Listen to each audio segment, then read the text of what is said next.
qu'il y a deux mécanismes principaux. Le premier, c'est un mécanisme qui doit être de paradigme cognitif. On doit modifier notre manière d'éduquer, notre manière de considérer, notre capacité à nous projeter dans le futur. Aujourd'hui, la plupart des enseignements sont basés sur le passé. On parle de mémoire et on apprend comment on a fonctionné. C'est important, mais ça ne suffit pas.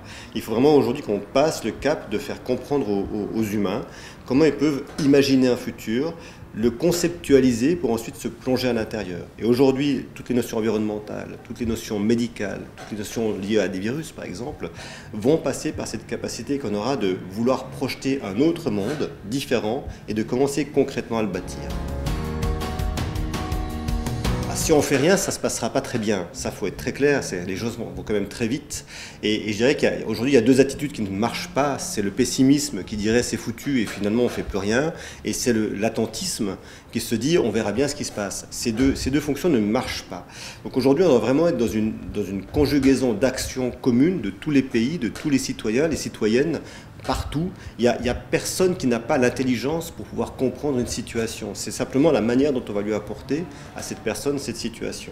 Et aujourd'hui, on a une extraordinaire explosion de cette capacité partout dans le monde. Maintenant, il faut la coordonner et puis surtout, il faut donner les moyens d'accès. Un des moyens tout simple, c'est aussi l'open source des informations. On ne doit plus avoir d'informations payantes.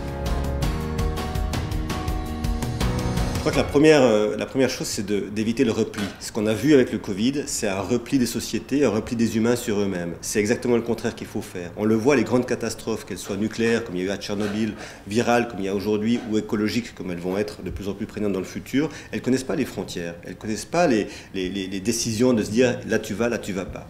Donc on ne peut pas s'enfermer. Au contraire, il faut ouvrir, il faut questionner, il faut que les organisations internationales de type OMS, ONU reçoivent des vrais périmètres de mandats avec des budgets qui vont avec. Aujourd'hui, c'est une aberration. L'OMS, qui n'est financée qu'à 1/4 par les pays et aux 3/4 par le privé, ne peut pas être fonctionnel. Et on l'a vu avec cette crise.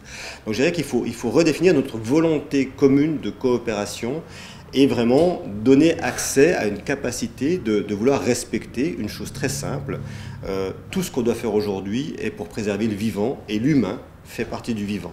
Chaque coup de couteau qu'on donne dans le vivant, c'est un coup de couteau qu'on donne à l'humain. Et si on a cette compréhension-là, on peut commencer à avancer vers le futur.